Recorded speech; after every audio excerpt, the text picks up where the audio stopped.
So this is a video aimed at boxing fans. Obviously I've been making a number of boxing videos recently, excuse me, because I've had my own fight, so that's kind of been a theme of some of my recent videos. This is specifically about old-time fighters, boxers, and I guess this video would be classed under history. One common thing you see among boxing fans is comparisons and rankings among fighters. Rankings as to who's the best in a certain division or all round. Comparisons like which fighter would beat which fighter and so on. Like I say, that could be an interesting, compelling debate focus among fans. But I have noticed that there is a certain aspect to this. So many of the lists that are compiled are deeply flawed because they seem to only take into account fighters after, say, about 1950. I'm not saying all of them are like that, but there does seem to be something of a bias towards modern, i.e. post-war fighters, and I think that's problematic. Now, there are some people who say that modern fighters are better because technique has improved since the old days. I don't think there's any real way to prove or disprove that theory. There's others who would make a counter argument and say fighters in the old days were a lot tougher because they went longer rounds, boxing was a lot bloodier back then and so on. Again, there's some truth in that, but I don't think it's necessarily a case that men were tougher back then. I mean, boxers have always by nature been tough guys. I'm talking about like professionals. So there is compelling arguments to be made both ways, but I want to try and make a point with what I'm about to say. I'm going to name some great all-time fighters. Okay, this is just a selection. It is by no means exhaustive. Harry Greb, Benny Leonard, Joe Gans, Sam Langford, Jimmy Wilde, Jim Driscoll, Jock McEvoy. These are just some examples of what I mean by old-time fighters. Now, by old-time fighters, I should say still post-Marquess of Queensberry rules. I'm not talking about the really old-time fighters, like back in the days of James Fake and Jack Broughton and Daniel Mendoza. So when I say old-time, I mean within the history of licensed boxing, and so I'm talking post-Marquess of Queensberry. But I was watching a video about Benny Leonard earlier. His nickname was the Ghetto Wizard. Another example would be Willie Pep. Now, if you were to say to a casual boxing fan some of these names, there's a very strong chance they won't have heard of them. And I think that's unfortunate, because when you look at the things that they accomplished in the ring, it's truly phenomenal. And by the way, the guys I named are just a small handful. There's many others that can be included in that list. If I'm thinking just within the United Kingdom, you have people like Freddie Mills. Going further back, Freddie Welsh. There's a lot of other names. Jimmy Wilde, of course. I've always believed that Jimmy Wilde is hugely underestimated, even in Britain. I mean, the thing is, boxing academics rank these guys highly, but casual boxing fans don't, and I think that's unfortunate. Now, what I mean by that is, casual boxing fans seem to be stuck to two names only, maybe a few more, and that's Muhammad Ali and Mike Tyson. It seems to be the only names that casual boxing fans know. Maybe at a push they might say names like Joe Frazier and George Foreman. And don't get me wrong, all those guys deserve a lot of credit. Although I've always maintained that Tyson is overrated. My reasoning for that is that the guys that Tyson beat were good but not great. Larry Holmes was well past his prime, and he's maybe the only guy who could be called an all-time great that Tyson really beat. He was beaten by Evander Holyfield, he was beaten by Lennox Lewis, he was beaten by an average fighter in Buster Douglas. He cheated in a lot of his fights with drugs, so I just think that whilst Tyson is incredibly skilled, that's indisputable. I mean, you know, I'm not taking away from the fact that he won the World Heavyweight title at the age of 20. That's not something to knock. He also possessed incredible power, which for a boxer is obviously a good thing. Tyson was a phenomenon, but I still believe that he gets more credit than he deserves.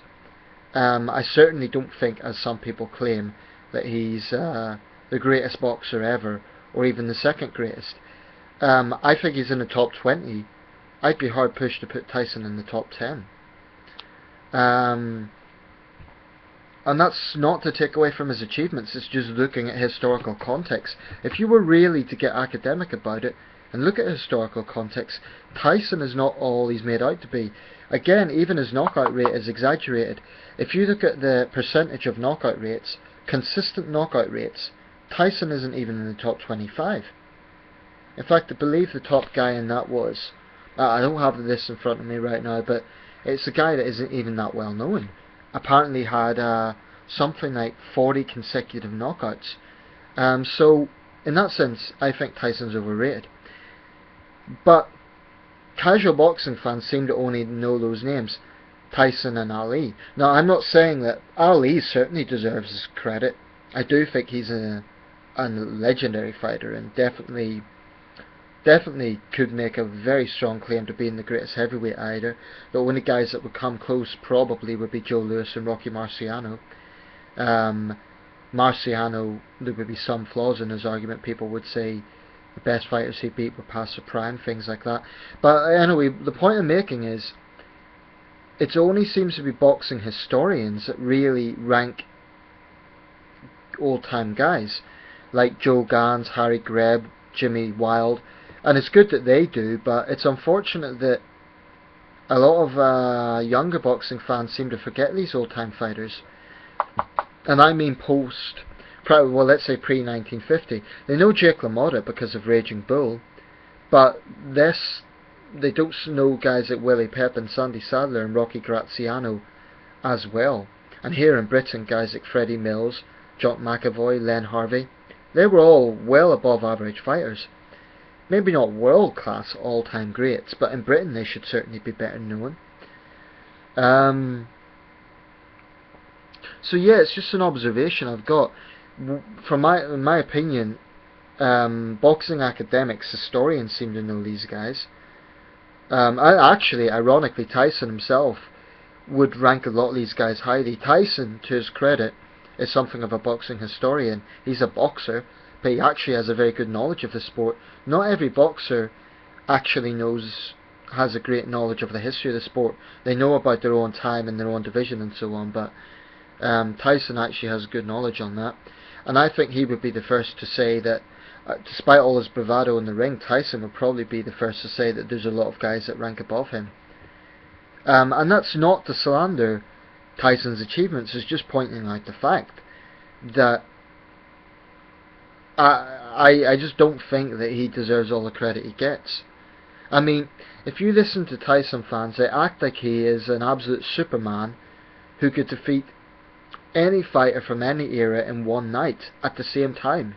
It's clearly ridiculous. His power was huge, but these guys like Ernie Shavers, Jimmy Wilde, pound for pound, who were arguably harder hitters than Tyson, Roberto Duran for that matter. So I think a lot of it came down to the fact that Tyson was the youngest ever, so inevitably he was going to stand out for that reason. He's probably the most famous boxer since Muhammad Ali. The only reason I keep mentioning Tyson is because he's one of the names that frequently comes up. You ask a casual boxing fan who was the greatest boxer ever, they're most likely to say either Ali or Tyson. Now Ali has a stronger claim, but even Ali, I would personally contend he wasn't. Ali himself said he was the greatest heavyweight ever, but he always maintained that Sugar Ray Robinson was the greatest boxer ever. Now even today, Sugar Ray Robinson is starting to be, I wouldn't say forgotten, but somewhat overlooked by casual boxing fans. And if you look at the man's record, it speaks volumes. Another example, Henry Armstrong, phenomenal fighter. What he achieved in different weight divisions is truly awe-inspiring, yet he's hardly a household name among casual boxing fans. People who know the history of the sport, who have some appreciation of the history of the sport, would recognise these guys. Now don't get me wrong, I am not in no way taking anything away from modern fighters, I believe that fighters in every era stand out. I believe there's great fighters in every era. So I'm not taking anything away from the Mayweathers or the Pacquiaos or the Tysons, but I just think that some of the old-time fighters are starting to be forgotten, and that's unfortunate. These guys were great in their own time. Maybe the situation has changed. I mean, this was a time when guys would fight every 2 weeks. So it might well be that there's a lot more science to boxing now. It's, in that sense, there's a lot more skill involved. But I don't think that should take away from the skills these men possess and the toughness and their records. I mean, you had guys that fought 100 fights without a loss. That is absolutely phenomenal. Guys like Willie Pep, Benny Leonard, Jimmy Wilde. I mean, those sort of statistics are staggering, and I don't think it should be taken away from them. So let me know your thoughts. If you're a boxing fan, do you think this is the case? Do you agree with me? Do you disagree? Just as a disclaimer, I'm not taking anything away from Tyson in the sense that I'm not saying he's not a great fighter, because he is. I just strongly contend the claim that some people make that, I mean, I've actually seen people come out with things like, oh, Tyson would knock out any of these bums from the old era. That's just clearly rubbish. I mean, for one thing, it is ridiculous to compare a fighter from, say, the 90s to a fighter from the 20s. It's very difficult to compare because the styles are somewhat different. And you just, unless you get a time machine, there's absolutely no way to know. It's pure speculation. It's fun, it's interesting, but it's absolutely not a concrete science. And I would never be so presumptive as to say for sure that a certain fighter would defeat another fighter. If two men have never fought, it's impossible to say for sure. You can speculate based on their records, based on their style and so on, but in the end of the day, boxing is a competitive sport.